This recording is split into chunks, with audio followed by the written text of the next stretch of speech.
काही गोष्टी ह्या करायला खूप अवघड वाटतात, पण त्या करायला एकदम सोप्या अशा असतात. तर बघा, हा दालमोठ बिलकुल मार्केटसारखा तयार झाला आहे ना. घरच्या घरी आज आपण दालमोठ तयार करणार आहोत. त्यासाठी घेतलेत मी इथे मसूर. मसूर हे मी रात्रभर भिजवून घेतले आहे आणि चणा डाळ आणि वाटाणे हे देखील भिजवून घेतले आहे. भिजवताना आपल्याला याच्यामध्ये खायचा सोडा टाकायचा आहे, म्हणजे आपली मसूर डाळ ही छान अशी खुसखुशीत होते. चणा डाळ पण छान खुसखुशीत होते, कडक अशी होत नाही. आता इकडे मी ती चाळणीवर निथळून घेतली आणि एका छोट्या टॉवेलवरती ती टाकून घेतली, जेणेकरून याच्यातलं पाणी जे असेल ते छान असं आपण दाबून दाबून त्याला पुसून घेणार आहोत, म्हणजे पाणी त्याचं छान असं कोरडं होईल ते तळताना. इकडे घेतले मी बेसन पीठ. बेसन पिठामध्ये साधारण मी 2 कप बेसन पीठ घेतलेलं आहे इथे. तर याच्यामध्ये आपल्याला टाकून घ्यायचं आहे मीठ, हळद आणि तेल.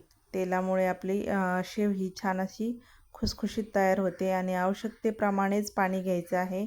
खूप आपल्याला घट्ट पण करायची नाही आणि खूप असं पातळ पण नाही. त्यामुळे अशा पद्धतीने आता मी इकडे पीठ मळून घेत आहे, बेसन पीठ.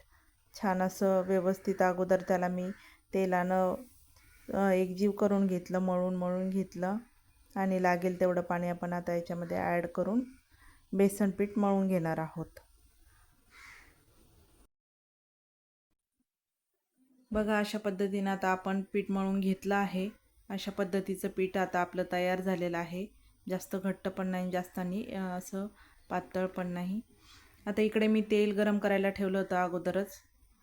बघा, अशा पद्धतीने तेल आपलं छान असं गरम झालं आहे. आता मी या पिठातले 2 गोळे करून घेणार आहे आणि एक आपण शेवपाड्याच्या साच्यामध्ये भरून घेणार आहोत.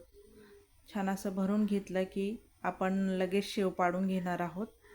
बारीकच चाळणी लावायची, कारण दालमोठची शेव ही बारीकच असते, जाड चाळणी याच्यासाठी वापरायची नाही. बघा, आता इकडे मी शेव पाडून घेत आहे. छान अशी आपली शेव पडत आहे, बघू शकताय.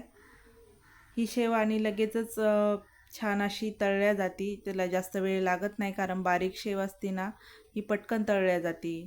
जाड शेव असेल तर तिला तळायला वेळ लागतो.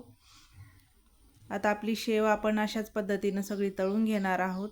आता इकडे टाकले मी मसूर. मसूर देखील छान असा तळून घ्यायचा आहे आपल्याला. मसूर पण 5 मिनटामध्ये तयार होतो. छान असं हलवून घ्यायचं त्याला सर्व साईडनं, म्हणजे एकसारखा तो हलवला जातो आणि कुठेही तो जळत वगैरे नाही. आता दुसऱ्या साईडला मी टाकले इकडे चणा डाळ आणि वाटाणे. ते देखील छान आपल्याला असे तळून घ्यायचे आहेत. नंतर लगेच शेंगदाणे टाकून शेंगदाणे पण छान असे फ्राय करून घ्यायचे आहेत, कुरकुरीत होईपर्यंत. शेंगदाणे तळून झाले की नंतर आपल्याला त्याच्यामध्ये टाकायचं आहे काजू, बदाम. हे देखील थोडेसे आपल्याला छान असे फ्राय करून घ्यायचे आहेत तेलावरती. बघा, एवढी काजू बदाम पण आपली छान तयार झाली होती. बघू शकता किती कुरकुरीत झाली, आवाज ऐकू शकता आपण. छान अशी मोडून घ्यायची आहे ती.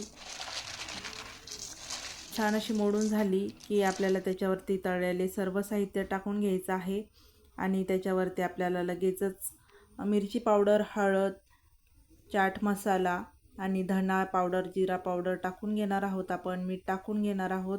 छान असं मिक्स करून घ्यायचं आहे. मिक्स करायची क्लिप मला घेता नाही आली. चहासोबत खाण्यासाठी किंवा मधल्या भुकेसाठी ही रेसिपी एकदम परफेक्ट आहे. नक्की तुम्ही देखील करून बघा. व्हिडिओ आवडला तर लाईक, शेअर, सबस्क्राईब करायला विसरू नका. भेटूया नवीन व्हिडिओमध्ये. तोपर्यंत बाय बाय.